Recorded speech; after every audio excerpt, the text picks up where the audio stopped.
How do I change my name after getting married? And what last name can my child have? Let's answer the first part of that question first. If you got married and you want to change your last name to your spouse's last name, you can use your marriage certificate and change your last name on your IDs, with your bank, and with your insurance providers. The last name you had at birth doesn't change on your birth certificate though.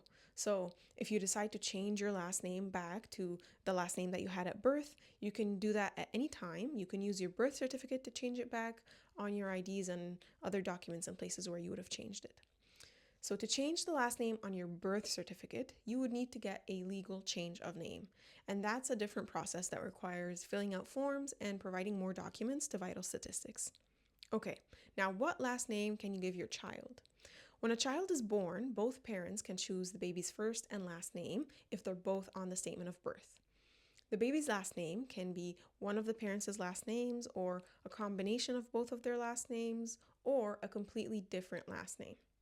If the parents can't agree on a last name, then the baby's last name is going to be a combination of both parents' last names in alphabetical order, or if both parents have the same last name, then they'll just get that one.